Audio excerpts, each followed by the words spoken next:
बिथाङा जि सोंलुखौ लाबोदों बेवहाय बिथाङाबो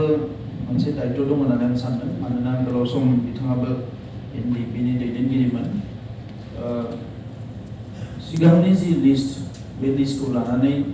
गभर्नमेन्टनि गेजेराव गोबां कनफ्यूजन दङ मानोना बेवहाय गोबांनिनो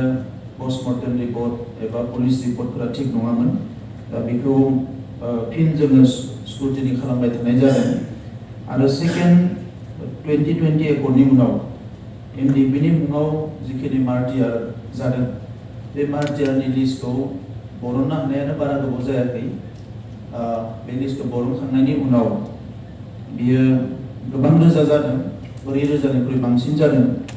दा जोंनि मानगोनां इएम रन्जित बसुमतारीनि दैदेननायाव बेखौ नायै नायै 3,000सो खालामनानै गभर्नमेन्टनो होनाय जादों आरो जि सर्सनिफ्राय बेखौ बुथुमदों दा बेवहाय गोबां मुंख्लंफोरनि जि मुं फैदों बियो माखासेया कारेक्ट नङा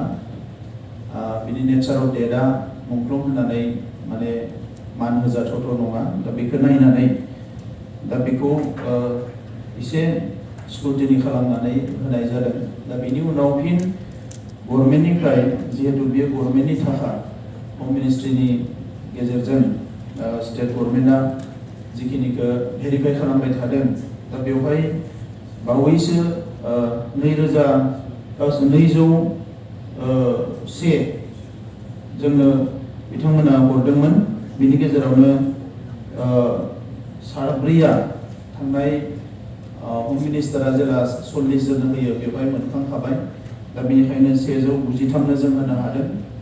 जिखिनि थालांनाय लिस्ट माखासे 3,000नि गेजेराव बेखौ दायो थाना हरनानै केस नागिरनाय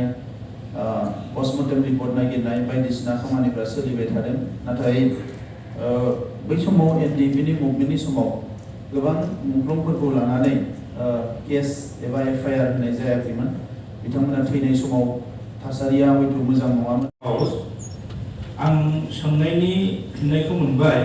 आं खेबसेयावनो साप्लिमेन्टारि कुइसनखौ लाफानो सानखाबाय जिहेतु जायफोर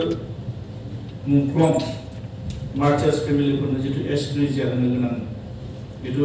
दंमोन आरो बेबायदि हिसाबै 2021 आरो 22आव 10 कौटि थाखा फैदोंमोन ओमफ्राय आरो 22 आरो 23आव 25 कौटि थाखा फैदोंमोन बेनि गेजेराव नुनो मोनदों जे थांनाय 2021 आरो 22नि होखानाय जितु 10 कौटि थाखाखौ बे होनाय नुवाखै नैबे 22 आरो 23आव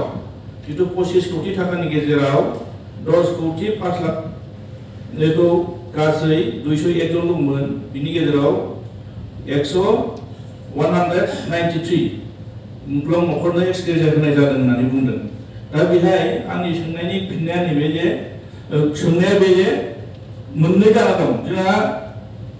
मोननै सुक्ति हमना ला 2003आव जानाय मोनसे आरो 2020 27 जानुवारियाव जानाय मोनसे दा बिनि गेजेराव 2003नि सुक्ति मथे मार्टियार्स फेमिलि हिसाबै 2624 जन